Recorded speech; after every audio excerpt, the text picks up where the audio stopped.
हाँ जी सीए साहब, कैसे हैं आप सब लोग? ठीक ठाक हो? आज बड़े खुश खुश नजर आ रहे हो, क्या बात? आपके चेहरे की खिलावट बता रही है कि आप नए चैप्टर करना चाहते हैं। बेटे मैं क्या बताऊं, आज इतना आसान चैप्टर है। मैं तो सोच ये रहा था कि मैं बोलूंगा क्या जाके, पर आप जैसे इंटेलिजेंट बच्चों को देखकर मेरे दिल में कुछ उत्सुकता जाग उठी कि मैं आपके साथ कुछ बातें करूं। क्या करूं मैं? कुछ बातें। बेटे कैसी बातें करते हो? बेटे मुझे पता है नए चैप्टर पे तो आपके अंदर ताकत ही दुगनी तिगनी होती है। ये तो आप बस ऐसा लगता है मुझे कहीं पर जैसे ही नया चैप्टर शुरू होता है आप बाहुबली बन जाते हैं। हे बाहुबलियों, आज मुझे आपको कुछ बेसिक सी बातें बतानी है। मैं आपको एक बात बताऊं, एक होती है कॉस्ट अकाउंट, एक होती है फाइनेंशियल अकाउंट। कॉस्ट अकाउंट में प्रॉफिट निकलते हैं और फाइनेंशियल अकाउंट्स में भी प्रॉफिट निकलते हैं, पर इन दोनों के प्रॉफिट में बड़ा डिफरेंस है।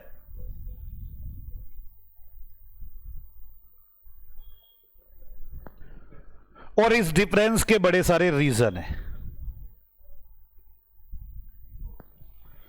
मैं पहले तो आपको यही सिखाऊंगा कि जी इसके प्रॉफिट इतने हैं, इसके प्रॉफिट इतने हैं और ये रीजन है, दोनों को मैच करके दिखाओ, मतलब रिकॉन्सिलेशन करके दिखाओ।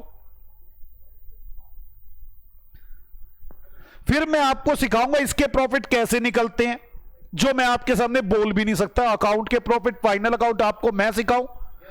मुझे ऐसा लगता है ये तो सूरज को दिया दिखाने वाली बात होगी, बाकी फिर भी कोशिश करूंगा दिया दिखाने की, ठीक है। दूसरी बात, फिर इसके प्रॉफिट कैसे निकलते हैं, ये शायद मैं आपको थोड़ा सा बताऊं कि इसके प्रॉफिट कैसे निकलते हैं। मेरी बात समझ में आ गई आपको? तो आप मेरी बात समझे, मुझे ये प्रॉफिट कैसे निकलना है, इस प्रॉफिट को निकालने के लिए प्लीज ध्यान दें, प्रॉफिट को निकालने के लिए किस तरह से फाइनल अकाउंट बनाए जाते हैं मुझे वो देखना है। तो आप मेरी बात समझे, ये फाइनल अकाउंट कैसे बनते हैं, ये फाइनल अकाउंट कैसे बनते हैं, और मेरा मेन मोटिव वो कॉस्ट का सिखाना है। मैं इसके फाइनल अकाउंट बनाना सिखाऊंगा आपको। फाइनल अकाउंट बनाने के बाद मैं इसकी जर्नल एंट्रियां, लेजर कैसे होती है वो भी सब सिखाऊंगा, क्योंकि आपको इसकी जर्नल एंट्री और लेजर नहीं आते। मेरा ये पूरा चैप्टर है। मैं आपको क्या सिखाना चाहता हूं कि जी कॉस्ट की बुक्स कैसे रखी जाती है। मेरा मेन मुद्दा यह है, कॉस्ट की बुक्स कैसे रखी जाती हैं, जर्नल कैसे बनती हैं, लेजर कैसे बनते हैं, फाइनल अकाउंट कैसे बनते हैं, और फिर कॉस्ट के प्रॉफिट को हम कैसे रिकंसाइल करते हैं। बस मैं चलूंगा उल्टा, पहले रिकंसाइल सिखाऊंगा, फिर फाइनल अकाउंट सिखाऊंगा, फिर जर्नल एंट्रियों पे चलूंगा। प्रोसेस वही है। इसकी जर्नल एंट्री और लेजर मैं आपके सामने बोल जाऊं, मेरी हिम्मत नहीं। इसका फाइनल अकाउंट मैं बोल जाऊं ना, इसके प्रॉफिट मैं बोल जाऊं निकालना आपके लिए, शब्द नहीं मेरे पास। इसके लिए तो मैं हल्की हल्की सी बात करूंगा बस, लेकिन इसके लिए पूरी बात करूंगा, journal, ledger, final account, profits. तो मैं सबसे पहले रिकंसिलेशन करना चाहता हूं। मैं कुछ नहीं करना चाहता, मैं तो बस ये बात बोलना चाहता हूं, कॉस्ट के प्रॉफिट है 1 लाख, फाइनेंशियल बुक्स के प्रॉफिट है 1,10,000। बताओ बेटे किसके प्रॉफिट ज्यादा? फाइनेंशियल के प्रॉफिट ज्यादा। आपने हमेशा कॉस्ट के पॉइंट ऑफ व्यू से बोलकर अगर बात करोगे तो बड़े आराम से समझ में आ जाएगा। आप कभी ऐसे ना बोलना फाइनेंशियल बुक से कॉस्ट के प्रॉफिट कम है, आप ऐसे बोलना हमसे ज्यादा है प्रॉफिट उनके। हम कॉस्ट वाले हैं आज की डेट में, हम कोई फाइनेंशियल को जानते ही नहीं।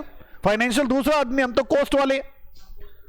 आप हमेशा कॉस्ट के पॉइंट ऑफ व्यू से बात करेंगे तो कोई दिक्कत आएगी नहीं चैप्टरों में। क्लियर? ऐसे बोलोगे हमारे प्रॉफिट, बोलो बेटे फाइनेंशियल के प्रॉफिट से 10,000 रुपए कम है। बात समझ में आ गई? अब इसके बड़े सारे रीजन हो सकते हैं। देखो मैं बता रहा हूं रीजन। इसमें एक्सपेंसेस है 20,000, इसमें एक्सपेंसेस है 10,000, भाई जायज बात है, इसमें एक्सपेंसेस कम है तो इसके प्रॉफिट ज्यादा आ रहे होंगे हमसे। हमारे एक्सपेंसेस ज्यादा हैं इसलिए हमारे प्रॉफिट कम आ रहे होंगे। गधो मेरा कहना यह है, ध्यान से देखो, हमारी सेल है 1000 रुपए की या 100 रुपए की, हमारे खर्चे हैं 10 रुपए के, या चलो 10 से क्यों करूंगा, 80 रुपए के। हमारा नेट प्रॉफिट कितना आ गया 20। उनके यहां पर सेल है 100 रुपए की, उनके यहां पर खर्चे 70 के, उनका नेट प्रॉफिट कितना है 30। मतलब अगर हमारे खर्चे ज्यादा है तो हमारा प्रॉफिट कम है। अब हमारा प्रॉफिट से मतलब समझ में आता है ना, मैं कॉस्ट की बात कर रहा हूं, मैं पूछने की कोशिश करता हूं, शायद आपको मेरी बात समझ में आ जाए जो मैं कह रहा हूं। ये कॉस्ट है, कॉस्ट में एक्सपेंसेस ज्यादा हैं, क्या होगा, प्रॉफिट कम आएगा। किसके प्रॉफिट कम आएंगे, हमारे हमारे हम कौन है, कॉस्ट वाले। बस इतनी सी बात सोचनी है आपने। हमारे एक्सपेंसेस कम है तो किसके प्रॉफिट ज्यादा है, वैसे बोलो कॉस्ट अकाउंट में हमारे प्रॉफिट ज्यादा हैं, ऐसे बोला करो पूरी पूरी बात, गधे कहेंगे। मान लो हमारी इनकम ज्यादा है तो क्या होगा, है गधे कहेंगे, हमारे कॉस्ट अकाउंट के प्रॉफिट ज्यादा होंगे। बस यही बातें बोलनी है, हमारी इनकम कम है। आगे मैं बात करता हूं फाइनेंशियल बुक, फाइनेंशियल बुक्स के खर्चे ज्यादा हैं। अब देखता हूं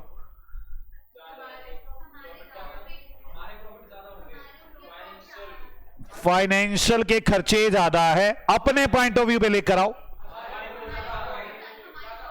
हमारे प्रॉफिट ज्यादा होंगे। क्यों, क्योंकि हमारे खर्चे तो कम है ना। ये तो ये वाली बात होगी, बस बोलने का थोड़ा तरीका चेंज हो गया। मैं ऐसे कह दूं 50% बच्चे गधे हैं, मैं कह दूं 50% बच्चे गधे हैं, बात समझ। या फिर मैं ऐसे बोल दूं 50% बच्चे गधे नहीं हैं, बात तो एक ही है भी, 50% गधे 50 गधे नहीं है, बात समझ में आ गई। सेम वैसी बात, अगर फाइनेंशियल के एक्सपेंसेस ज्यादा है उसे अपने पॉइंट ऑफ व्यू से सोचो, फाइनेंशियल के खर्चे ज्यादा है मतलब हमारे खर्चे कम है, मतलब हमारा प्रॉफिट ज्यादा है। आपने बात करनी है कॉस्ट के पॉइंट ऑफ व्यू से। आगे, फाइनेंशियल के खर्चे कम है मतलब हमारे खर्चे ज्यादा हैं, हमारा प्रॉफिट कम है। हम कौन हैं, कॉस्ट वाले।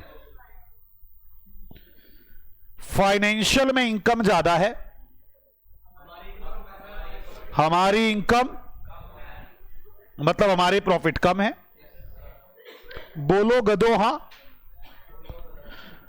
फाइनेंशियल में इनकम कम है, हमारे में आज इनकम ज्यादा होगी, हमारे प्रॉफिट ज्यादा होंगे।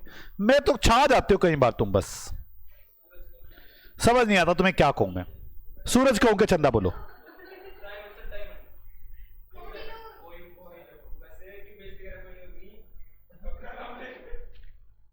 मुझे पता आप क्या कहेंगे। सर एक एग्जांपल लिखवा दो, हमें पता चल जाए सब कुछ। जानता बेटे मैं आपका नेचर। आ जाओ करें शुरू, आ जाओ शुरू करें। मुझे पता है आप मुझसे क्या पूछेंगे, सर पेज कितने छोड़ने हैं, यही पूछोगे ना। पेज पेज आप लोग लगभग लगभग 5 छोड़ देंगे, सिंगल सिंगल 10, सिंगल सिंगल 10 कम पढ़ सकते हैं, ज्यादा नहीं रहेंगे। अब लिखो एग्जाम्पल नंबर 1। एक तरफ मैं आपको दे रहा हूं कॉस्ट बुक, एक तरफ मैं आपको दे रहा हूं फाइनेंशियल बुक। मैं यहां लिख रहा हूं एक्सपेंसेस 1 2 3 4, इनकम 1 2 3 4, फिर लिख रहा हूं एक्सपेंसेस 5 एक्सपेंसिस 6, बस ऐसे ही दिल कर गया। समझ में आ गई? कॉस्ट में 1 लाख रुपए का खर्चा है, फाइनेंशियल बुक्स में 1,20 का। कॉस्ट में 1,20,000 का खर्चा है, फाइनेंशियल बुक्स में 80,000 का। कॉस्ट में 80,000 का खर्चा है, फाइनेंशियल बुक्स में 1 लाख का। कॉस्ट बुक में 10,000 का खर्चा है, फाइनेंशियल बुक्स में 20,000 का। बोलो मैं अच्छा हूं? इनकम 10,000 की है, इनकम 20,000 की। बेटे बोलते रहा करो मैं अच्छा हूं, मेरे को इसे दिल में तसल्ली रहती है कि हाँ मैं अच्छा हूं। 40,000, यहां भी 40,000 है। इनकम थर्ड, यहां 20,000 है, यहां 10,000 है।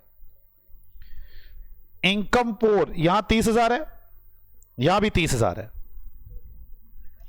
एक्सपेंसेस 5, यहां है ही नहीं, यहां 10,000 है। एक्सपेंसेस 6, यहां 20,000 है, यहां है ही नहीं।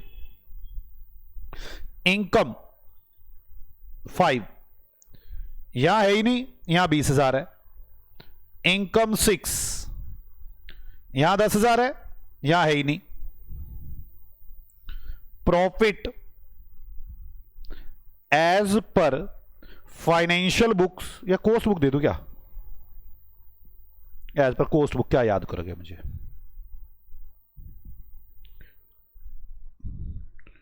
$3,90,000। Calculate profit as per financial book. बोलो मैं अच्छा। अब करेंगे, आ जाओ बच्चों, रिकंसिलिएशन स्टेटमेंट बनाते हैं और मेरे साथ साथ शुरू करेंगे सॉल्यूशन। मैं सही तरह से जो उसके प्रॉफिट ज्यादा कम होंगे ठीक करता हुआ रिकंसिलिएशन स्टेटमेंट बनाता हुआ ओके चलूंगा। आ जाओ, रिकंसिलिएशन स्टेटमेंट। मुझे याद है, आपको ये बड़ा याद आता है, जब आपकी 11th क्लास थी, आप नाच नाच के बनाते थे। कहते थे सर, मैं कहता था हाँ हम कर रहे हैं BRS, बैंक रिकंसिलिएशन स्टेटमेंट। तुम्हें बड़ा मजा आता था। बेटे शांत हो जाओ, ये BRS नहीं है। आपको सारी की बैंक रिकंसिलिएशन ही नजर आती है क्या? ये कॉस्ट और फाइनेंशियल का रिकंसिलिएशन है, गद्दी कहीं के। हम तो वो कर रहे हैं। Profit as per cost book 3,90,000। Profit as per cost book 3,90,000। अब ऐड और लेस।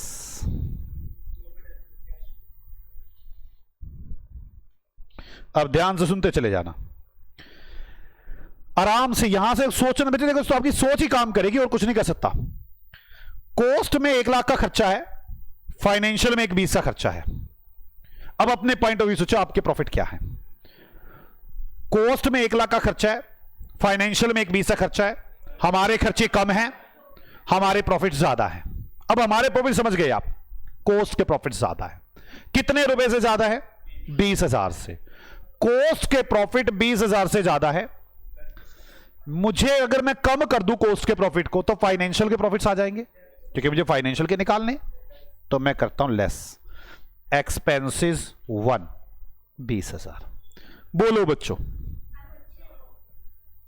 ओके। बात करते हैं, खर्चे कॉस्ट में 1,20,000 के हैं, फाइनेंशियल में 80 के हैं। मतलब हमारे खर्चे ज्यादा है, मतलब हमारे प्रॉफिट कम है। हमारे प्रॉफिट कितने से कम है? 40 से। ऐड कर दूं तो फाइनेंशियल के प्रॉफिट आ जाएंगे।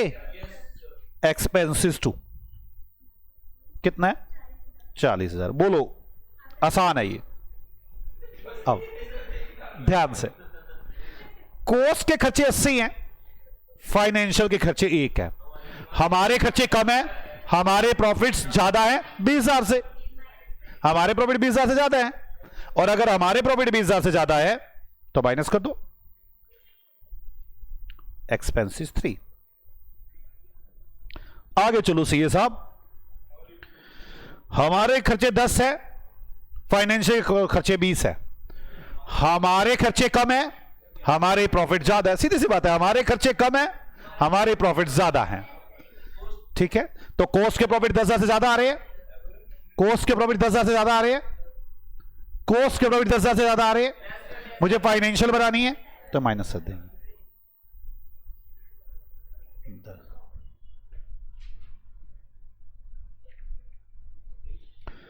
हमारी इनकम 10, उनकी इनकम 20। हमारी इनकम 10, हम कौन है? कॉस्ट। हमारी इनकम 10, हमारी इनकम कम है, हमारे प्रॉफिट कम है 10,000 से। तो हम क्या करेंगे? हमारे प्रॉफिट कम है तो बढ़ा देंगे, फाइनेंशियल के प्रॉफिट आ जाएंगे। इनकम 1 10,000, हमारी इनकम 40, उनकी इनकम 40। नहीं, बराबर है, ना ज्यादा है ना कम है। हमारी इनकम 20, उनकी इनकम 10, हमारे प्रॉफिट ज्यादा है 10,000 से, माइनस कर देंगे। इनकम 3 कितनी? हमारी इनकम 30, उनकी इनकम 30, कुछ भी नहीं। अब हमारे खर्चे है ही नहीं और उनके खर्चे 10, हमारे प्रॉफिट ज्यादा है तो हमारे प्रॉफिट कम कर दो। एक्सपेंसेस 5 10,000, हमारे खर्चे 20, उनके खर्चे ही नहीं है, हमारे प्रॉफिट कम है। सोच के हमारे प्रॉफिट कम है तो हमें क्या करना होगा? ऐड कर दूंगा, उनके बराबर पहुंच जाएंगे। क्या चीज है ये? एक्सपेंसेस। हमारी इनकम है ही नहीं, उनकी इनकम 20,000, हमारे प्रॉफिट कम है, बोलना पड़ता है हमारे प्रॉफिट कम है। क्या कर दूं? ऐड 20,000। इनकम 5 कितने हैं? 20,000। आगे हमारी इनकम 10,000, उनकी इनकम ही नहीं है, हमारे प्रॉफिट ज्यादा है,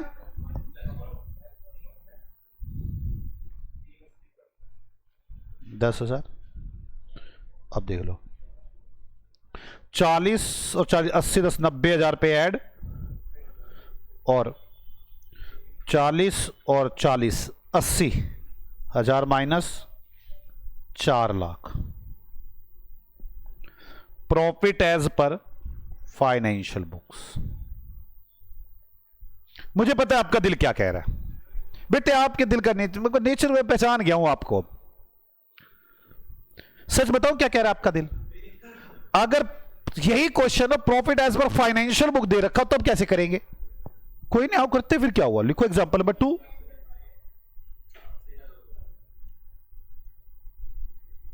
same as above if profit as per financial book 4 lakh.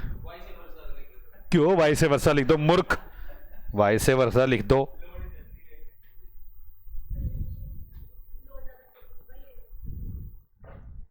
Solution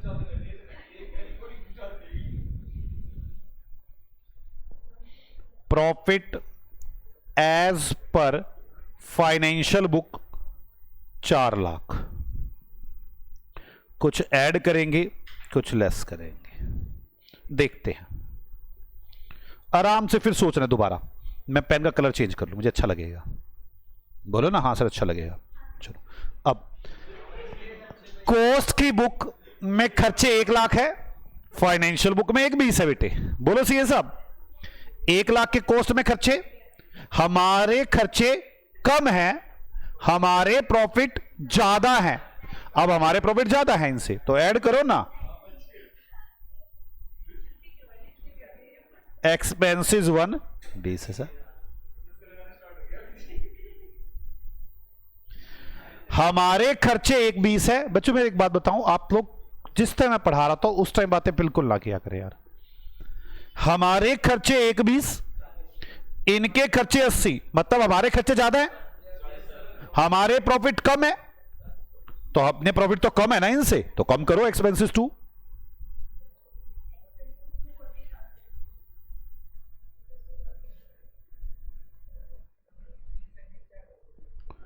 हमारे खर्चे 80, इनके खर्चे 1 लाख, हमारे खर्चे कम है, हमारे प्रॉफिट ज्यादा है तो ऐड करेंगे एक्सपेंसेस 3 बीजा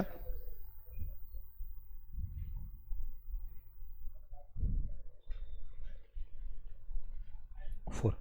हमारे खर्चे 10, इनके खर्चे 20, हमारे खर्चे 10,000 कम है, हमारे प्रॉफिट ज्यादा है, एक्सपेंसेस 4।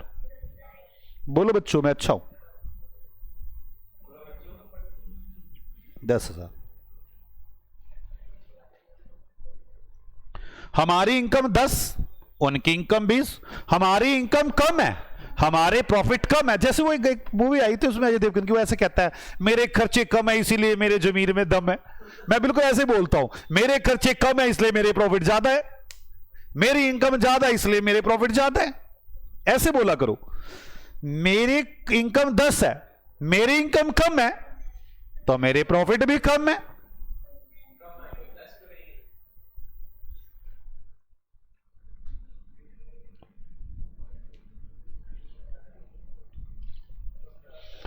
मेरी इनकम 40, उनकी इनकम 40 बराबर है। मेरी इनकम 20, उनकी इनकम 10, मेरी इनकम 10,000 से ज्यादा है तो मेरे प्रॉफिट 10,000 से ज्यादा है।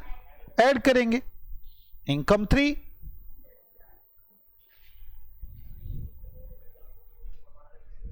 $10,000। आगे इनकम 4 बराबर है एक्सपेंसेस। हमारे खर्चे है ही नहीं, हमारे खर्चे कम है इसलिए हमारे प्रॉफिट ज्यादा है। ऐड करेंगे 10,000। 5 एक्सपेंसेस 5 कितने? 10,000। आगे अच्छा, और वाइस वर्सा तो नहीं कर रहे ना, रटना नहीं है, इसकी प्रैक्टिस करनी है 2 बार ताकि आपको इंटरनली समझ में आए। कभी वाइस वर्सा करके बैठ जाओ, वहां पे वाइस वर्सा थोड़ी ना आएगा, एक टॉपिक आएगा सीधा। अब 20,000, हमारे खर्चे 20,000, उनके खर्चे है ही नहीं तो हमारे प्रॉफिट 20,000 से कम है, तो कम है तो कम है जी। एक्सपेंसिव 6।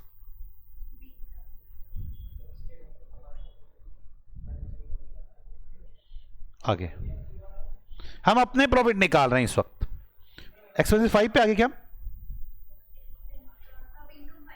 अच्छा, हमारी इनकम है ही नहीं, उनकी इनकम 20,000 है, मतलब हमारे प्रॉफिट कम है, हमारे प्रॉफिट कम है, हमारी इनकम कम है तो हमारे प्रॉफिट कम है?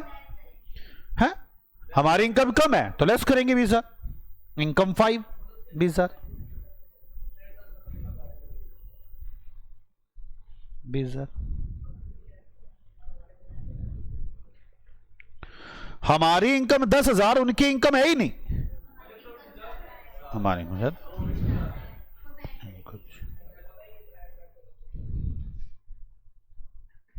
कितने? 80, 90। हीरे हो बेटे आप, हीरे। तुम्हें सूरज कहूं के चंदा? 390। Profit as per cost book. बस दिल खुश कर दिया आपने। मुझे पता है अब आप क्या कहेंगे। ऐसे लिखा हुआ आएगा कि एक्सपेंसेस 1 2 3 ना, ऐसे नहीं लिखा आएगा। पता है कैसे लिखा हुआ आएगा? लिख के दिखाऊं? लिख के दिखाता, देखो इससे है यही, लिख के दिखाऊंगा बस। एग्जांपल नंबर 3 लिख के दिखाता हूं।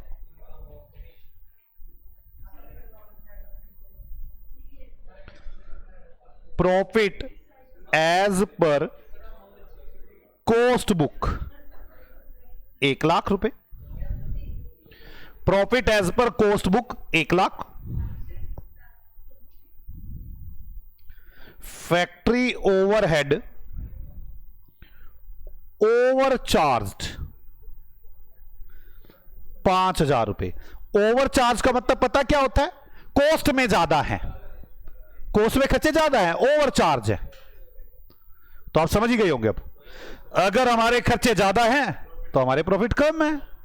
बाकी क्या करना है, एड लेस, वो बाद की बात है। और कहते कैसे लिखेगा वो? Selling overhead undercharged ₹15,000। हमारे खर्चे कम है इसलिए हमारे प्रॉफिट में दम है। बोलो पक्का ना?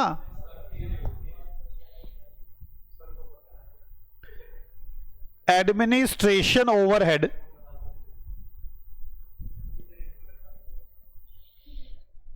ओवर रिकवर्ड, चार्ज कह लू रिकवर्ड कह लू एक ही बात है। ओवर रिकवर्ड 6,000 रुपए, मतलब क्या हुआ? हमारे खर्चे ज्यादा हैं इसलिए हमारे प्रॉफिट कम है।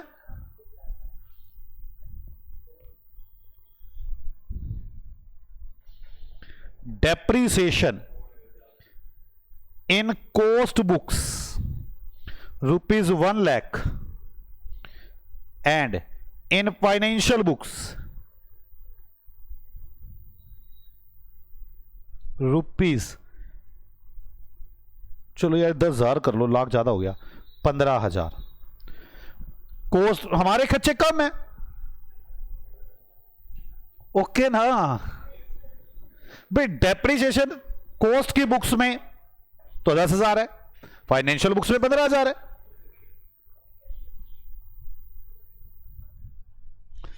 क्लोजिंग स्टॉक, हाँ जी बच्चे आता है। क्लोजिंग स्टॉक ओवर वैल्यूड इन कॉस्ट बुक ₹10,000। क्लोजिंग स्टॉक ज्यादा वैल्यू हो गया कॉस्ट बुक में। क्लोजिंग स्टॉक क्रेडिट साइड में आता, बस यही समझा करो, प्रॉफिट है। हमारे प्रॉफिट ज्यादा है 10,000 रुपए से, कॉस्ट बुक के क्लोजिंग स्टॉक ज्यादा वैल्यू है, मतलब इनकम ज्यादा है। और क्रेडिट साइड में आता है ना, बस इनकम होगी क्रेडिट साइड में सारी, डेबिट साइड में सारे खर्चे हो गए। हाँ तो ज्यादा है तो मैं तो जो कुछ मत, क्लोजिंग स्टॉक ओवर वैल्यूड, हमारे यहां पे जब स्टॉक की वैल्यूएशन की गई तो कुछ और वैल्यू निकली, उनके वहां कुछ और निकली। हमारे यहां स्टॉक की वैल्यू ज्यादा है, गलत नहीं कह रहा मैं, हमारा अपना तरीका है, तुम्हारा अपना तरीका है। उनके स्टॉक से हमारा प्रॉफिट ज्यादा है, गलत नहीं कह रहा हूं मैं, तुम तो गलत कह रहे हो। मेरी बात समझ में आ गई ना आपको? मेरी बात भाई मैं सिखाऊंगा अभी आपको, मैं कहूंगा बेटे कॉस्ट में रॉ मटेरियल की को स्टॉक की वैल्यू निकालने का तरीका सिखाना है मैंने आपको। फाइनेंशियल बुक्स में आता है AS2, वहां पे ये जोड़ दो वो जोड़ दो वो जोड़ दो, याद है AS2 में? वहां पे पता नहीं सर ऐसे कहते थे, कह रहे थे कि वो purchase price, conversion cost, any expenditure income to bringing the inventory at their present location and condition, वो जोड़ दो, ऐसा कुछ कर रहे थे सर। बात समझ में आई? लेकिन यहां कुछ और तरीका है, यहां सिखाऊंगा मैं आपको। तो दोनों का तरीका अलग है, दोनों के स्टॉक की वैल्यू अलग आती है, इसलिए यहां पे स्टॉक की वैल्यू ज्यादा आ रही है।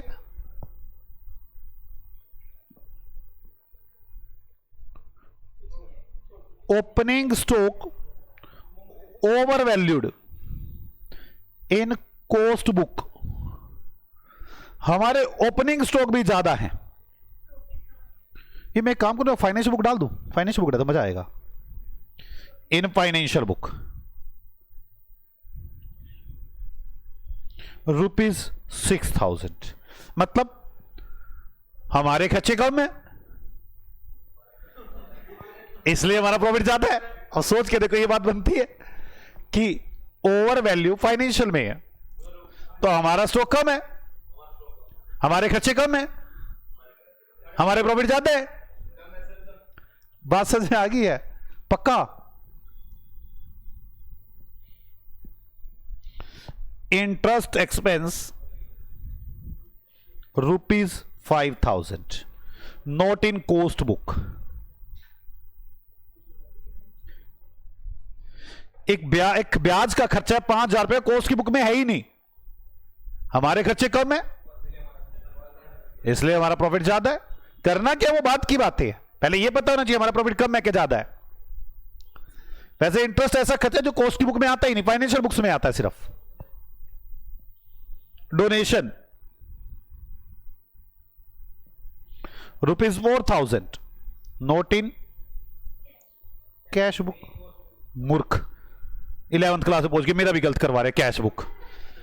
डोनेशन 4,000 रुपए नोट इन कॉस्ट बुक, मतलब हमारे खर्चे कम है इसलिए हमारे प्रॉफिट में दम है। बोलो गधो हाँ। अब आगे चलेंगे। तुम बोला करो ऐसे, जैसे मैंने कहा बोलो गधो हाँ, बोला करो, फिर मुझे अच्छा लगता है कि आप बोल रहे हैं। ये dividend received ₹2000 not in cost book. Dividend receive हुआ जो हमारी बुक में है ही नहीं। हमारे प्रॉफिट कम है, हमारी इनकम कम है, तो हमारे प्रॉफिट कम है। बाकी जो होगा देख लेंगे। इनकम टैक्स ₹6000 नोट इन कोस्ट बुक। इनकम टैक्स 6000 रुपए कोस्ट की बुक में है ही नहीं। हमारे खर्चे कम है, हमारे प्रॉफिट ज्यादा है। चले, prepare reconciliation statement. Prepare reconciliation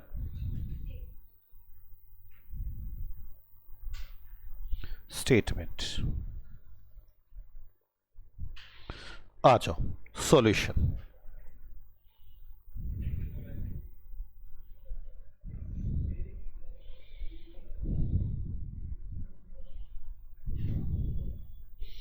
किसके अकॉर्डिंग प्रॉफिट दिए है मुझे? कोस्ट बुक,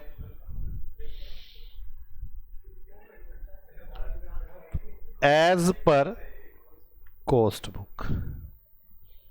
कितने रुपए सी है साहब? 1,00,000। कुछ ऐड होंगे और कुछ लेस होंगे। चलो,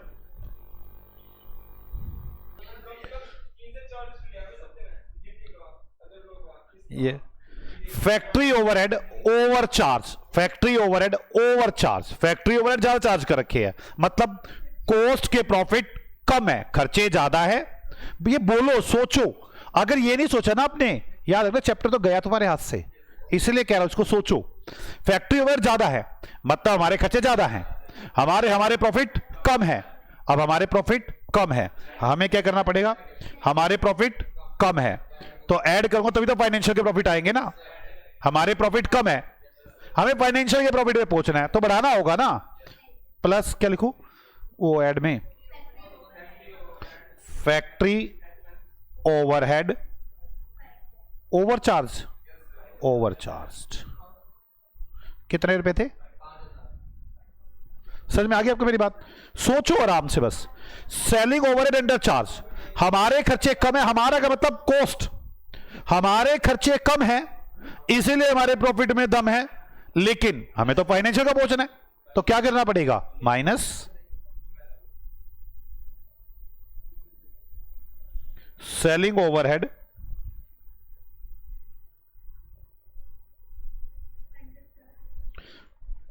अंडर चार्ज। कितने रुपए सी साहब? 15,000। Administration overhead over recover, administration over ज्यादा है। अगर एडमिनिस्ट्रेशन ओवरहेड ज्यादा है तो मतलब हमारे खर्चे ज्यादा हैं तो हमारे प्रॉफिट कम है। बढ़ा दो बढ़ा दो बढ़ा दो बढ़ा दो। एडमिनिस्ट्रेशन ओवरहेड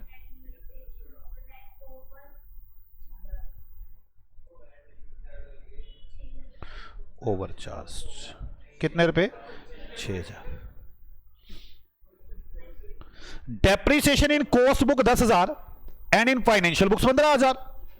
मतलब हमारे खर्चे कम है, हमारे प्रॉफिट में दम है, 5,000 ज्यादा है हमारा प्रॉफिट। कम करे डेप्रीसिएशन 5,000। बोलो मैं अच्छा हूं। अब चलो आगे, अच्छा लगता है। Closing stock over valued in cost, cost में क्लोजिंग स्टॉक ज्यादा है मतलब हमारी इनकम ज्यादा है तो हमारे प्रॉफिट ज्यादा है। कम करो ना फिर। ठीक है, कितने रुपए आ गया? चलो कहां आ गए हम? माइनस करना ऐड करना है? करना क्या है?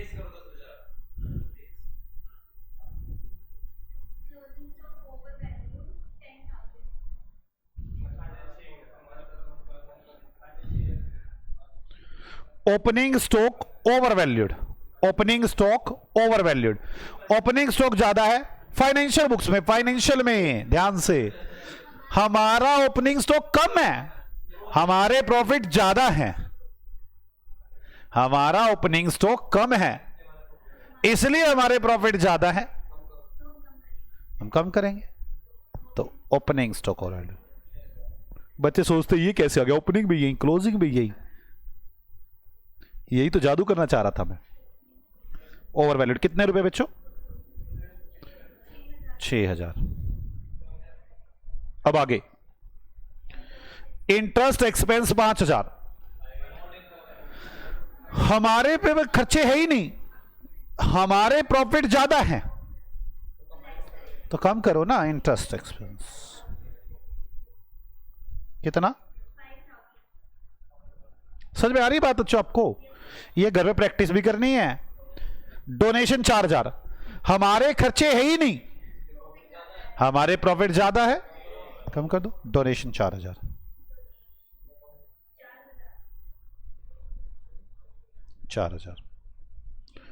आगे डिविडेंड रिसीव, डिविडेंड रिसीव, हमारे इनकम, हमारी इनकम कम है इसीलिए हमारे प्रॉफिट कम है, बढ़ा दो ना डिविडेंड।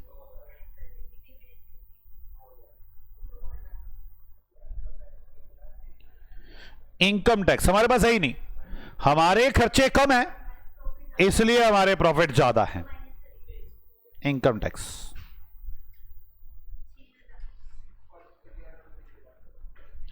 बोलो बच्चों, मैं अच्छा हूं। 6 5 11 और 2 13,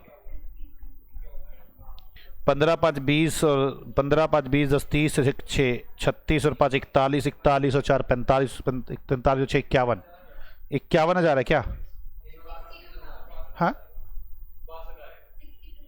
15 5 20 20 और 10 30 6 36 5 41, 41 और 10 51 आ रहा है मेरे तो,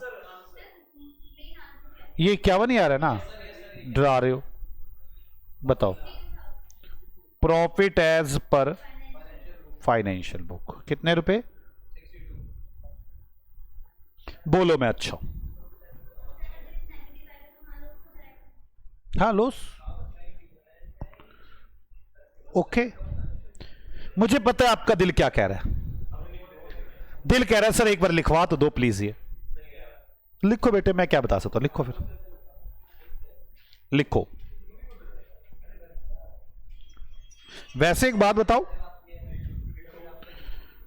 कुछ लोग तो ना ऐसी कॉपी भी करते हैं, कॉपी कैसे करते हैं, बनवा दूंगे साथ साथ, रिकंसिलेशन अकाउंट बनाते हैं, आ जाओ रिकॉन्सिलेशन, इसी का ही रिकॉन्सिलेशन अकाउंट, नहीं प्रैक्टिकल में इसी का एग्जांपल में जो भी आपने बनाया उसी का रिकंसिलेशन अकाउंट बनाते हैं। ये तो मैंने स्टेटमेंट बनाई है ना। अब मुझे प्रॉफिट कितने दे रखे हैं? 1 lakh by profit as per cost book 1 lakh. अब ऐड वाले सारे क्रेडिट साइड, लेस वाले सारे डेबिट साइड, वही बस ऐड वाले फटाफट फास्ट। बाय फैक्ट्री ओवरहेड, कितने factory overhead? 5000। By administration overhead, हाँ जी सर, हाँ वो भी ऐसे ही, बाय लॉस आएगा तो डेबिट साइड से शुरू हो जाएगा, नहीं समझ आई बात मेरी। बाय डिविडेंड कितने रुपए? जो कम करने वो इस side 2। Selling overhead 15,000, depreciation 5,000, closing stock 10,000, opening stock 6,000, interest 5,000, donation 4,000, income tax 6,000, मेरे यहां पर आ गए profit as to profit as per financial book. कितना आ गया सीए साहब?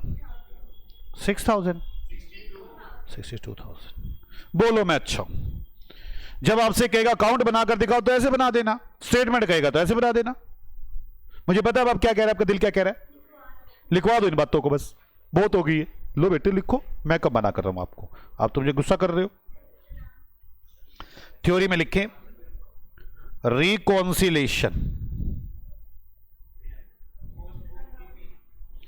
चैप्टर का नाम है cost sheet and cost book keeping.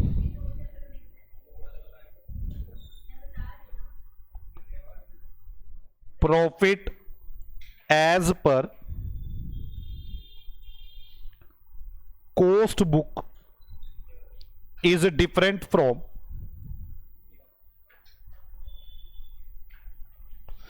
profit as per financial book। Cost book के प्रॉफिट फाइनेंशियल बुक के प्रॉफिट से अलग होते हैं। So many reasons of these differences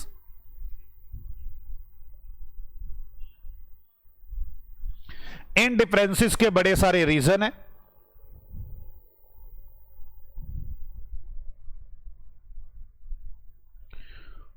all these differences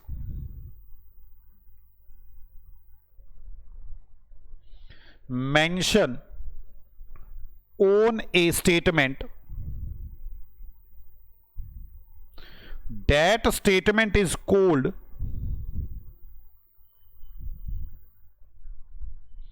reconciliation statement।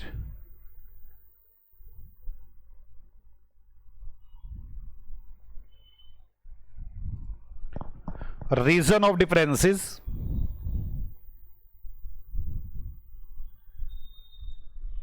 reason of differences,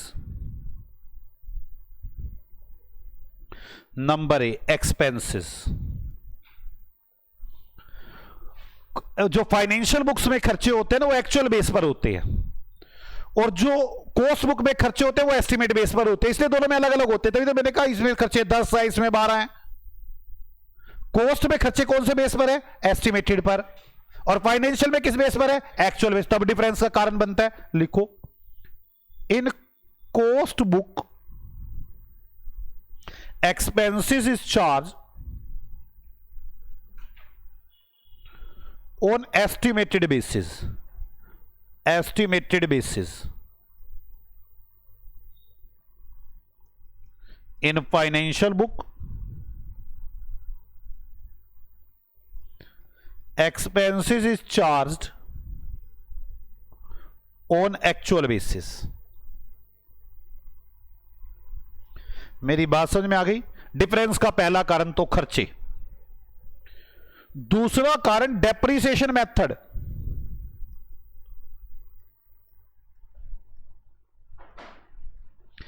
financial book अपना depreciation लगाती है एएस 10 के अकॉर्डिंग, कोस्ट का अपना तरीका मैंने आपको सिखाना है।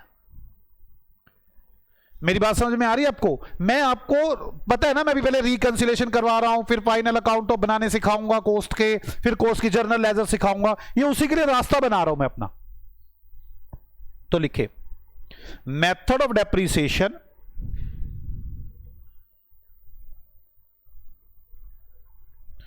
इन cost book and in financial book.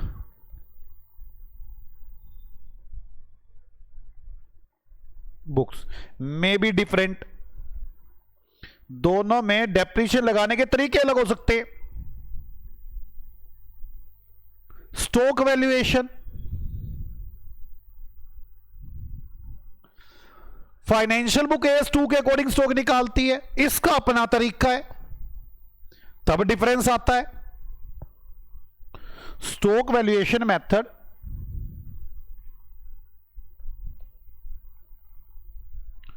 in financial books as per AS2 is different from valuation method as per cost book।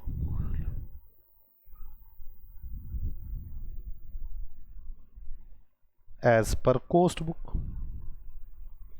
क्या आपको मेरी बात समझ में आ गई? और बताता हूं, आपको ये सारी बातें समझ में आ गई? भाई खर्चे हैं, डेप्रिसिएशन है, स्टॉक है, सारी चीजें अलग हैं। कुछ खर्चे ऐसे जो फाइनेंशियल नेचर के होते हैं, कॉस्ट में आते ही नहीं। लिखिए, some expenses are only financial nature and transfer only in financial book. Bracket में लिख लो, not in cost book. Cost book में आते ही नहीं।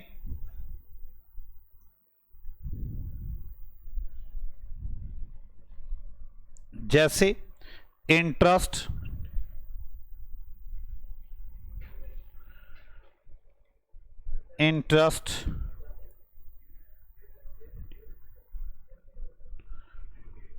Income tax, loss on sale of fix assets और इन्वेस्टमेंट। ओ यार, ये सब वही है, फाइनेंसिंग और ऑपरेटिंग कैश फ्लो की वही है सारे। ये goodwill, patent, trademark, right of, bad debts, ये सब कॉस्ट में आते नहीं, इससे डिफरेंस आ रहा होता है। और कुछ ऐसी फाइनेंशियल नेचर की इनकम है, उस कारण डिफरेंस आता है। आपको पता है बीकॉम में ये वाला क्वेश्चन लिख के आता था, पेपर एग्जाम में आता है ये वाला क्वेश्चन बीकॉम में। हाँ, वो मैडम को पढ़ाती नहीं थी, कहती थी बेटा ये एग्जाम, ये क्वेश्चन लिखाना, याद कर लो थ्योरी को। नहीं याद? किस किस को याद है? थ्योरी याद भी की होगी कईयों ने तो।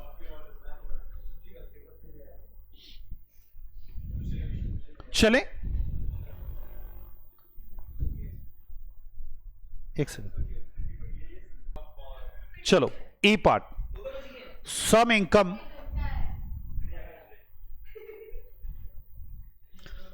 Are financial nature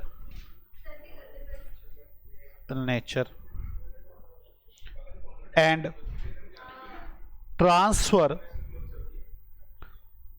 only in financial book, not in cost book.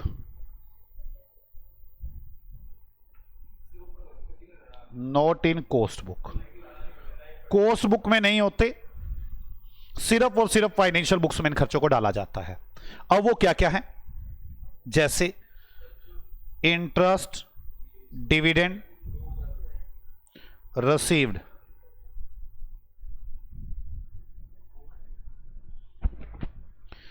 Income tax refund,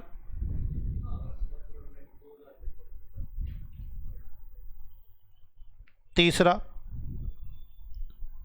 profit on sale of fix assets and investment, profit on sale of fix assets and investment, bad debts recovery,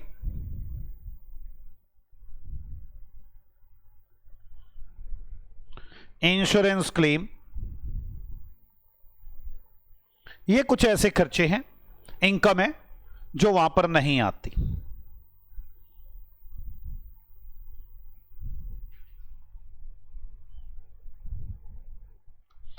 हम reconciliation statement कैसे बनाते हैं?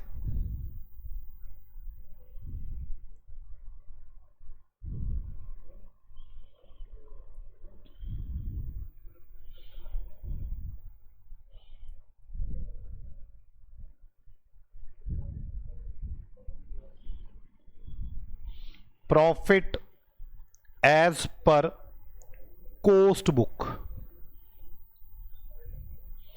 कुछ add करेंगे, कुछ less करेंगे।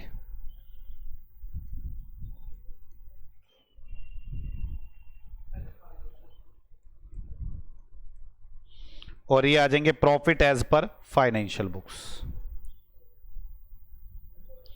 Profit as per financial book, profit as per financial book. अगर question में स्पेशल मेंशन होगा कि रिकॉन्सिलेशन स्टेटमेंट बनाकर दिखाओ, तो हम स्टेटमेंट बनाकर दिखाएंगे। कैसे? इफ स्पेशली मेंशन, अकाउंट बनाकर दिखाएंगे। Specially mention in the question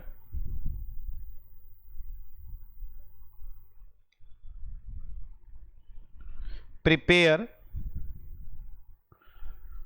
reconciliation account. तो हम कैसे बनाएंगे? रिकॉन्सिलेशन अकाउंट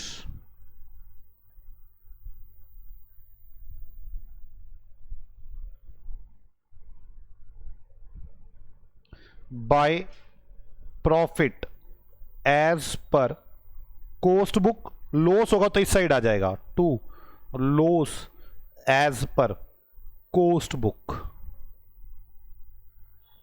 वही सारी ऐड वाली आइटम इधर और लेस वाली आइटम इधर, और आ जाएगा to profit as per financial book.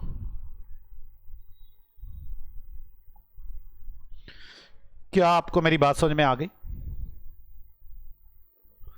चलो, हाँ वो इस साइड लॉस आ जाएगा क्रेडिट से। चलो पक्का? आ जाओ सीए साहब, अब मेरी बातों को सुनना शुरू करें। आप अभी तक रिकॉन्सिलेशन सीख गए, अब मैं धीरे धीरे आपको बढ़ाऊंगा और मैं अब आपको लेकर जाऊंगा किस तरह से फाइनल अकाउंट बनते हैं कोस्ट बुक के। मतलब अभी तक तो मैंने प्रॉफिट आपको दिया, आपने सिर्फ रिकंसाइल कर दिया। फाइनेंशियल के प्रॉफिट तो आपको पता है, ट्रेडिंग पी&एल बनेगा, प्रॉफिट निकलेंगे, बात खत्म हो जाएगी। लेकिन कोस्ट का नहीं पता आपको। कोस्ट वाले क्या करते हैं, पहले मेरी बात समझो। उन्होंने जितने भी खर्चे हैं उसे फैक्टर के हिसाब से डिवाइड किया हुआ है, ठीक है? वो क्या करते हैं, कहते हैं एक तो डायरेक्ट मटेरियल होता है, एक डायरेक्ट लेबर होती है, एक डायरेक्ट एक्सपेंसेस होते हैं। इन तीनों को अलग कर लो। जितने भी आपने खर्चे किए उसको पहले तीन पार्ट में डिवाइड किया, direct material, direct labour, direct खर्चे। इनको तो बोल दो प्राइम कॉस्ट। और जितने भी indirect material, indirect labour, indirect खर्चे हैं उनको बोलो ओवरहेड। और उसको भी तीन पार्ट्स में डिवाइड कर रखा है, वैसे तो तीन से ज्यादा मैं आपको बताऊंगा। Factory overhead, administration overhead, selling overhead. जैसे हम वहां पर तो क्या करते हैं, बस सारे खर्चों को लिखते जाते हैं फाइनल अकाउंट में। यहां पर हम पहले direct material, direct labour, direct expenses, जैसे वहां पे ट्रेडिंग अकाउंट होता है उनको अलग लिखते हैं, प्राइम कॉस्ट बोलते हैं। फिर फैक्ट्री ओवरहेड को अलग लिखते हैं। और एडमिनिस्ट्रेशन ओवरहेड आजकल बंद हो चुका, पहले एडमिनिस्ट्रेशन ओवरहेड अलग से जुड़ता था। अब एडमिनिस्ट्रेशन ओवरहेड को या तो फैक्ट्री में जोड़ देते हैं या सेलिंग में जोड़ देते हैं। क्वेश्चन में लिखा होगा administration overhead related to factory, तो यहां डाल देंगे। अगर ऐसे लिखा होगा जर्नल, तो सेलिंग ओवरहेड है। अब प्राइम कॉस्ट और फैक्ट्री ओवरहेड को जोड़ते हैं तो इसको बोलते हैं कॉस्ट ऑफ प्रोडक्शन। क्या बोलते हैं इसे? Cost of production. अब सेलिंग तो चला गया, अब वो एडमिनिस्ट्रेशन तो खत्म हो गया ना, या तो वो इधर चला गया होगा या वो इधर चला गया होगा। इसके बाद कॉस्ट ऑफ प्रोडक्शन और सेलिंग ओवरहेड को जोड़ते हैं, इसे बोलते हैं कॉस्ट ऑफ सेल्स। क्या बोलते हैं इसे? Cost of sales. नहीं समझ में आई? और फिर प्रॉफिट जोड़ते हैं इसमें और सेल निकल आती है। क्या करते हैं हम? Direct material, direct labour, direct expense. पहले मुझे थोड़ा फॉर्मेट याद कराना होगा आपको। Prime cost, factory overhead, administration overhead, selling overhead. Factory administration को देखना होगा फैक्ट्री से रिलेटेड है या सेलिंग से रिलेटेड है। मुझे पहले धीरे धीरे भी आपको फॉर्मेट याद कराना होगा, फिर डिटेल फॉर्मेट में घुसते चले जाएंगे, उसके बाद समझ में आना शुरू हो जाएगा। मुझे पता है इतनी बात को भी समझाने के लिए मुझे क्या करना होगा, एग्जाम्पल देना होगा। एग्जाम्पल नंबर बोलो, एग्जाम्पल नंबर कितना है?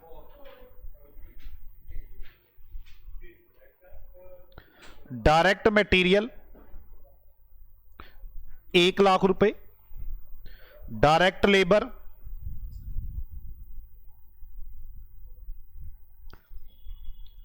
70,000 रुपए। डायरेक्ट एक्सपेंसेस 30,000 रुपए। फैक्ट्री ओवरहेड, इसके कई नाम बना रखे हमने। Factory overhead, works overhead, production overhead, सब इसी के नाम है। 20,000 रुपए। Administration overhead, overhead related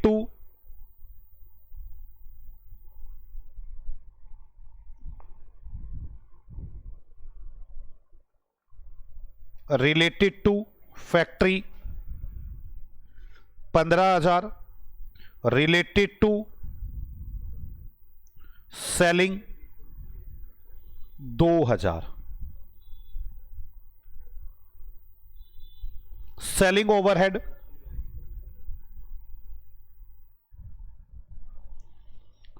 ₹10 per unit.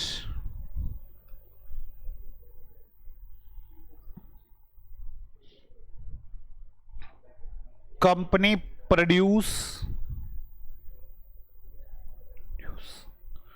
10,000 units, sold 10,000 units at the rate of ₹300 per unit.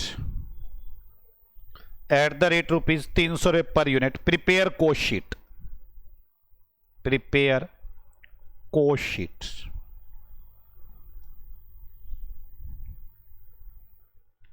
ठीक है, आ जाओ सबसे पहले सॉल्यूशन।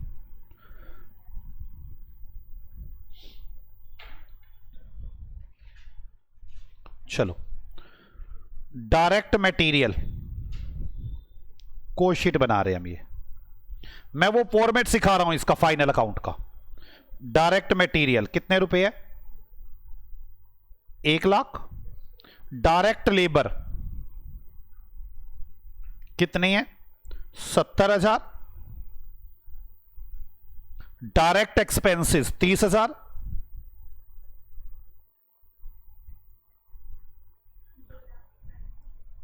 Prime cost 2,00,000। ठीक है बच्चों, आगे factory and works overhead. Factory overhead या वर्क्स ओवरहेड या production overhead, works overhead, production overhead कितने हैं? 20,000। यहीं पर चला जाएगा administration overhead. Administration overhead related to factory या प्रोडक्शन 15,000। इसको बोलेंगे कॉस्ट ऑफ प्रोडक्शन। क्या बोलेंगे? Cost of production. कितना आ गया? 2,35,000। फिर सेलिंग ओवरहेड या सेलिंग ओवरहेड कितने हैं? 10 रुपए पर यूनिट है और मैंने कितनी यूनिट बेची हैं? 10,000। 10,000 इंटू 10 1,00,000। और administration overhead related to sale या जर्नल ओवरहेड बोलते हैं हम इसे, कितने हैं? 2,000। ये आ गया कॉस्ट ऑफ सेल्स। 2,35 और 3,35 3,37,000। अब सेल्स 10,000 यूनिट 300 रुपए की एक, तो घाटा ही हो जाएगा। 400 की एक बेच दो।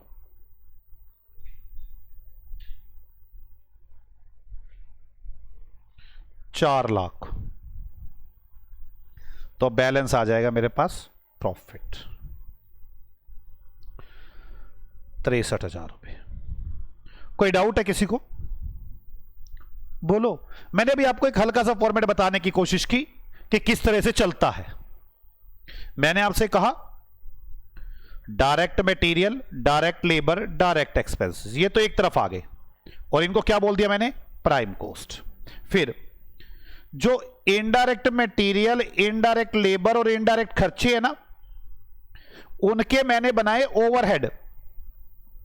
और ओवरहेड भी तो अभी तक तीन ही बताए आपको, फैक्ट्री, एडमिनिस्ट्रेशन और सेलिंग। एडमिनिस्ट्रेशन वाले यहां चले गए, आपके फैक्ट्री ओवरहेड यहां पहुंचे और ये बन गया कॉस्ट ऑफ प्रोडक्शन। सेलिंग वाले यहां पहुंचे और बन गया कॉस्ट ऑफ सेल्स। आपको मेरी बात समझ में आ रही है? मैंने इस क्वेश्चन में 10,000 यूनिट बनाई थी, 10 ही बेच दी। मैं आपको फिनिश गुड्स की बात करने वाला हूं। अब मैंने 9 बेची होती तो क्या होता, 1,000 का क्लोजिंग स्टॉक, तब मैं कैसे कर रहा होता, मैं वो डिस्कशन करना चाहता हूं। लिखे example number 6, example number 5, same as example number 4, but company sold only 9,000 units, तब क्या होता?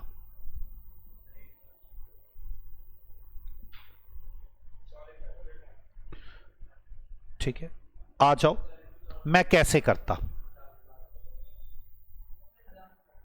सॉल्यूशन। मैं ये कोस्ट शीट कैसे बनाता, मैं ये डिस्कशन करने जा रहा हूं।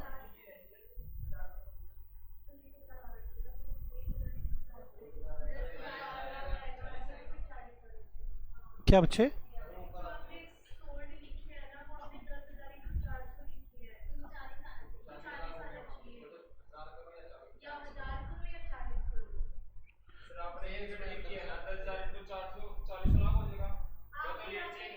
एक 1,000 इंटू 400, अच्छा ऊपर 10,000 कर देता हूं, चलो 10,000 इंटू 40 कर दो, 40 कर दो, 40 कर दो। अब यहां पर आ जाओ, कोस्ट शीट। डायरेक्ट मटेरियल कितना था, 1,00,000। Direct labour 70,000।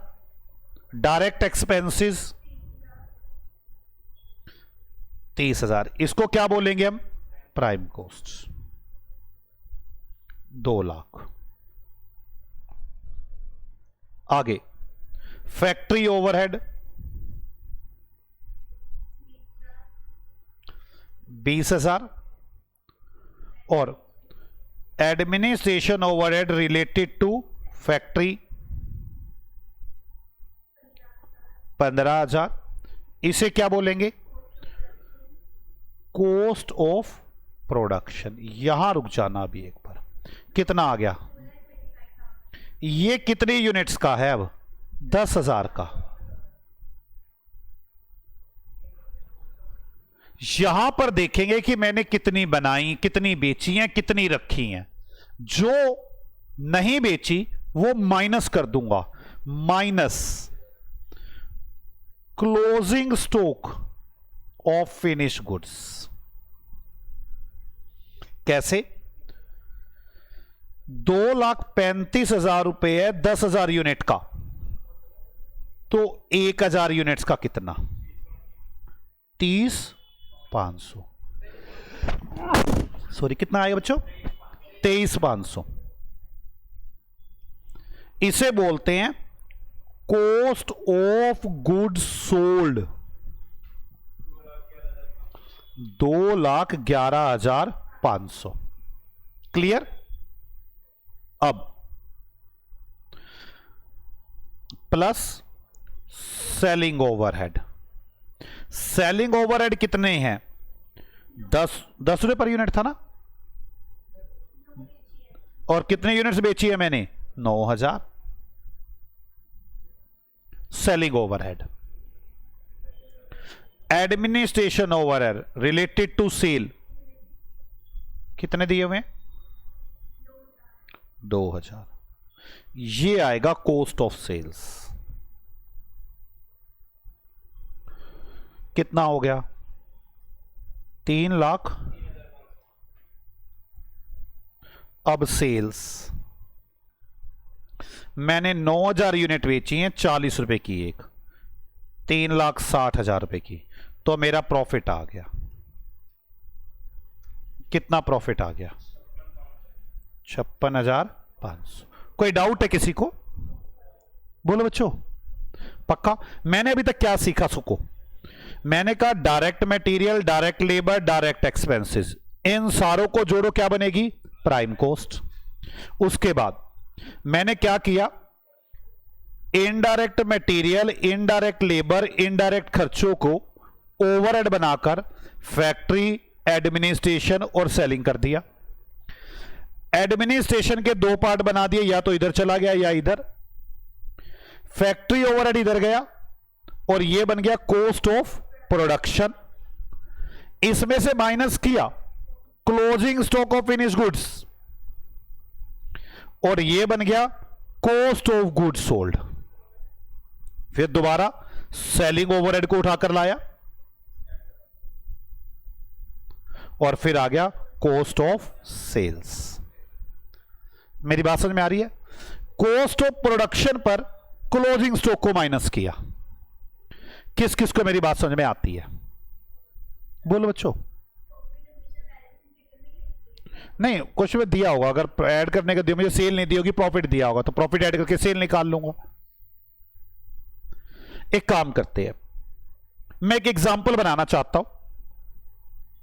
सेम फर्स्ट वाला ही, ये वाला ही, फोर्थ वाला ही, पर ओपनिंग भी डालना चाहता हूं और क्लोजिंग भी। क्या आप मेरी मदद करोगे? आ जाओ। Example number 6, same as example 4। Opening stock of finish goods 1000 units,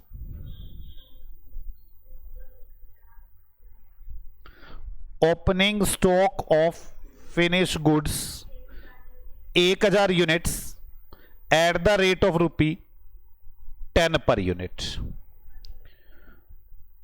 Closing stock of finished goods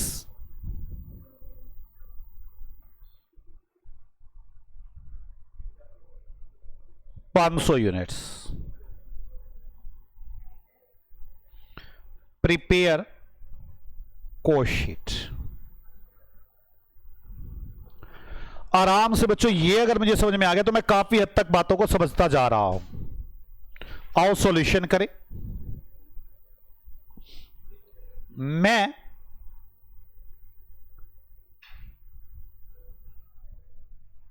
तीन फॉर्मेट बनाना चाहता हूं, 1 2 3।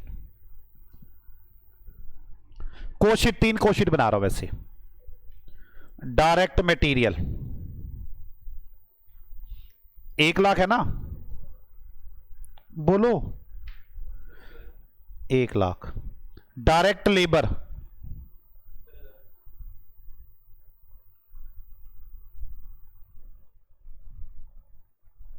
डायरेक्ट एक्सपेंसेस कितना? 30,000। प्राइम कॉस्ट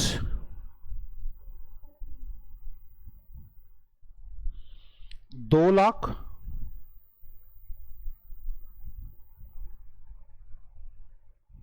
कोई डाउट है? फैक्ट्री ओवरहेड, फैक्ट्री ओवरहेड अभी तक कोई दिक्कत तो नहीं ना? 20,000। Administration overhead related to factory. वैसे मैंने यहां पे 1-2 चीजें और भी जोड़नी है, अभी मैं बता ही रहा हूं, बस ये अमेंडमेंट आई हुई है। 15,000। ये आ गया कॉस्ट ऑफ प्रोडक्शन, यही आता था ना, कॉस्ट ऑफ प्रोडक्शन 2,35,000। यहां तक कोई डाउट है किसी को? यहां तो कोई दिक्कत तो नहीं। अगर कोई ओपनिंग क्लोजिंग स्टॉक ना होते तो बस मैं इसमें सेलिंग ओवरहेड ऐड करता, बस खत्म, कॉस्ट ऑफ सेल्स आ जाती। अब मेरे पास ओपनिंग स्टॉक तो ऐड हो जाएगा। ओपनिंग स्टॉक में ये कितने यूनिट्स है? पहले ये वाली देखो, कॉस्ट ऑफ प्रोडक्शन वाली 10,000।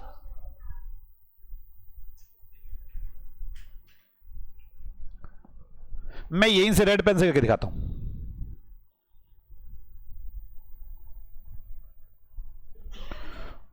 Opening stock of finish goods, मेरे पास ओपनिंग स्टॉक कितना है? 1,000 यूनिट, 10 रुपए की एक यूनिट, 10,000 रुपए की। ये बन गया गुड्स अवेलेबल फॉर सेल, जो मैं बेच सकता हूं 11,000 यूनिट्स, 2,45,000।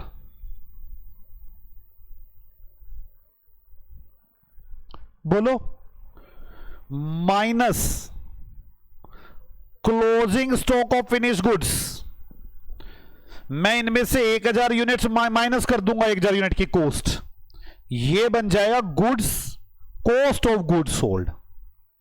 समझ में आ गई? Of goods sold. उसके बाद तो फिर वही बातें होंगी। कौन सी? वही सेलिंग ओवरहेड,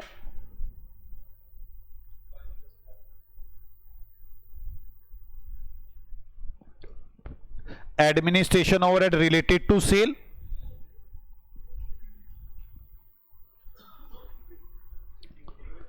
ये आ जाएगा कॉस्ट ऑफ सेल्स,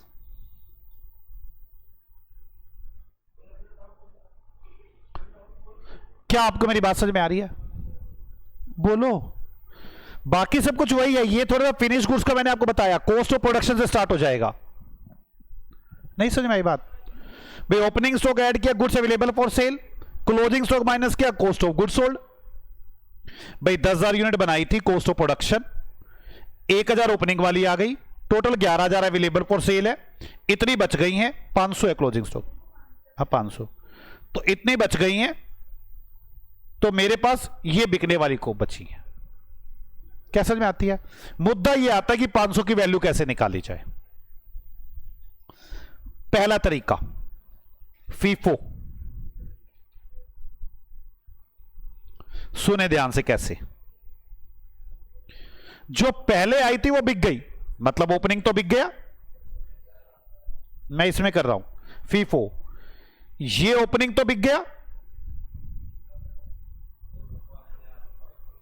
बोलो भाई ये करंट का है, ये एक 10,000 यूनिट का है और ये 1,000 यूनिट का है। बोलो यार, ओपनिंग तो बिक गया, जो क्लोजिंग में बचा होगा वो इसमें से बचा होगा, डेट इज फीफो।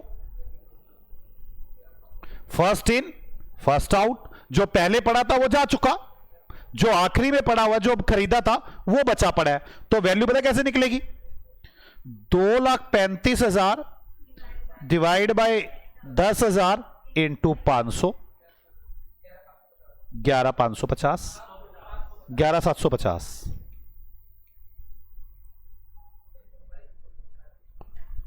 और अगर मैं बात करूं इधर वेटेड एवरेज मेथड से, तो पता क्या बोलूंगा? ये देखो, ये 10,000,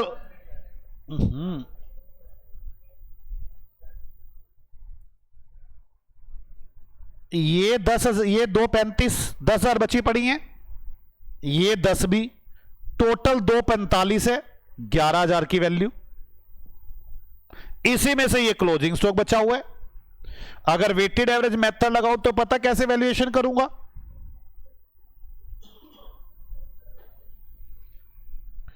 2,45,000 divide by 10,000 into divide by 11,000,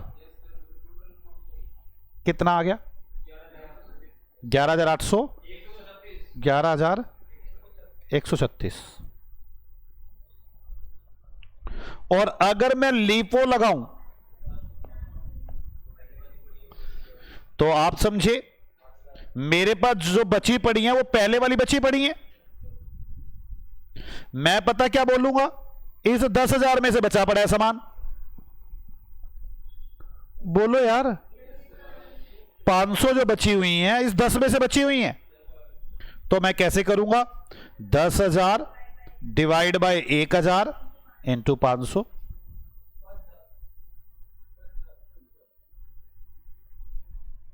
ये होगा लीफो। मैं आपको सिखा रहा हूं क्लोजिंग स्टॉक की वैल्यू कैसे की जाती है कॉस्ट अकाउंटिंग में। वो FIFO LIFO weighted average method लगाते हैं और कुछ इस तरह से लगाते हैं। तो मैं अगर फीफो मेथड लगा रहा हूं तो मेरे पास 11,750। अगर मैं वेटेड एवरेज मेथड लगा रहा हूं 11,136। और अगर मैं ये लगा रहा हूं तो 5,000। जल्दी लेस करके बताओ। 240, 233, 250, आगे 2 लाख,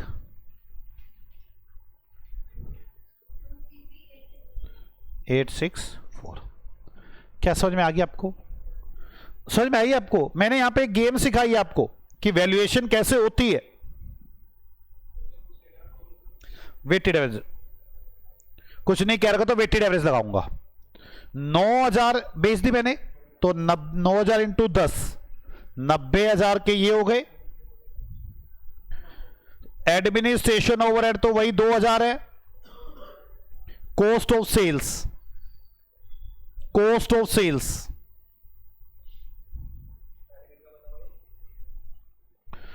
कॉस्ट ऑफ सेल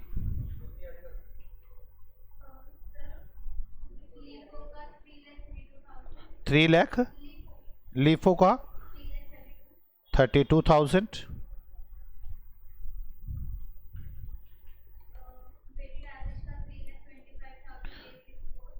$864,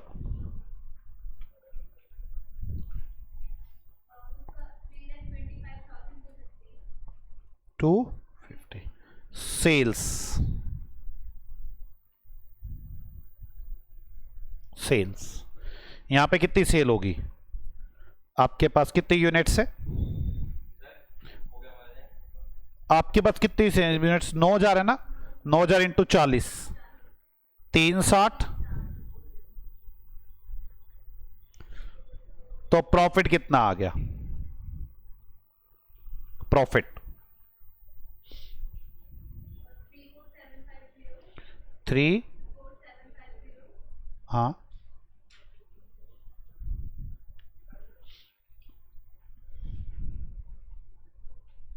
आ गए 34,136,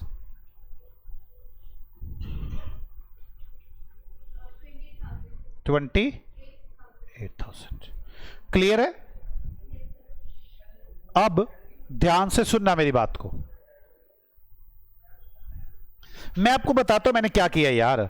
मैंने direct material, direct labour, direct expenses एक तरफ निकालकर प्राइम कॉस्ट कर लिया पहले तो। कोई डाउट है? मैंने इसमें फैक्ट्री ओवरहेड और एडमिनिस्ट्रेशन ओवरहेड जोड़ी रिलेटेड टू फैक्ट्री। वैसे एक दो चीजें और जोड़ूंगा यहां पे भी। ये पता क्या बन गई?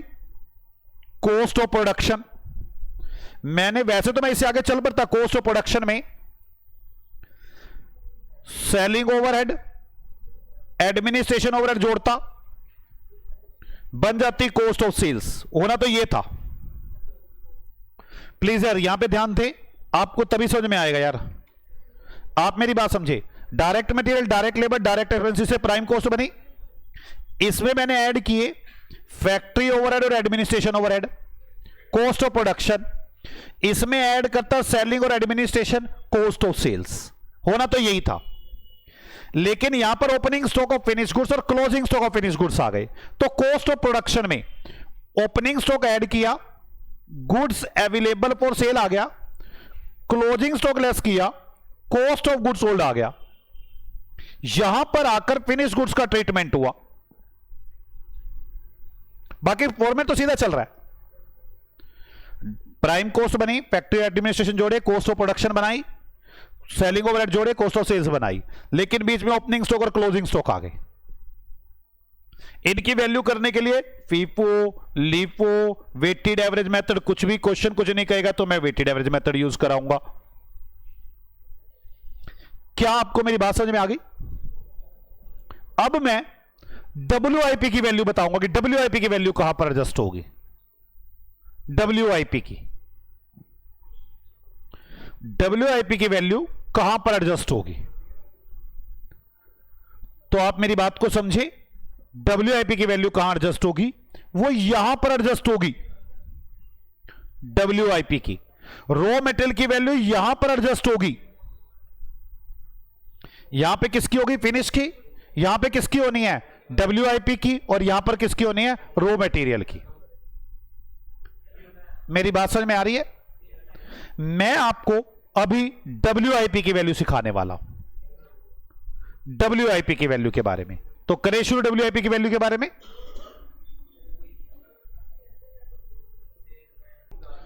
बेटे मेरी बात समझो, हमने क्वेश्चन में थोड़ी सी गलती कर दी। क्या? सेलिंग ओवरहेड हमने यहां पे कोई 9,000 यूनिट थोड़ी ना बेची हैं, 10,500 बेची हैं। कैसे? 10,000 थी, 1,000 आई, 11,000 हो गई, 500 बच गई, तो 10,500 सेल की। पहली बात तो ये सारी सेल यहां गलत है, 10,500 के हिसाब से आनी चाहिए। सेलिंग ओवरहेड भी 10,500 के हिसाब से आना चाहिए। सेलिंग ओवरहेड हो जाएंगे 1,05,000, 1,05,000 और 1,05,000, और यहां पे सेल भी चेंज हो जाएगी। आप कर लेना अब इसको। ओके, अच्छी बात है, आपको समझ में आई ये बातें, और इस गलती से मुझे लगता है और अच्छी समझ में आ गई होगी कि सेल कैसे निकलेगी। ओके, मैंने अभी तक जो जो किया दोबारा सुन ले मेरे साथ। मैंने क्या क्या किया अभी तक? Direct material, direct labour, direct expenses, सबको एक जगह जोड़ा। इसको मैंने बोला प्राइम कॉस्ट। इसमें फैक्ट्री ओवरहेड और एडमिनिस्ट्रेशन ओवरहेड को जोड़ा। इसको बोला मैंने कॉस्ट ऑफ प्रोडक्शन। अब यहां पे एक पंगा था, इस कॉस्ट ऑफ प्रोडक्शन में मैंने सेलिंग ओवरहेड और एडमिनिस्ट्रेशन ओवरहेड जोड़ा, कॉस्ट ऑफ सेल्स। यहां पर ओपनिंग स्टॉक और क्लोजिंग स्टॉक की एडजस्टमेंट करनी पड़ी, फिनिश गुड्स की। मैं कह रहा हूं यहां पर मैं करूंगा WIP की एडजस्टमेंट। ओके, मिलते हैं आपसे अगली क्लास में। आप लोग इतना करके आएंगे। बाय बाय बच्चों, मिलते हैं आपसे अगली क्लास में।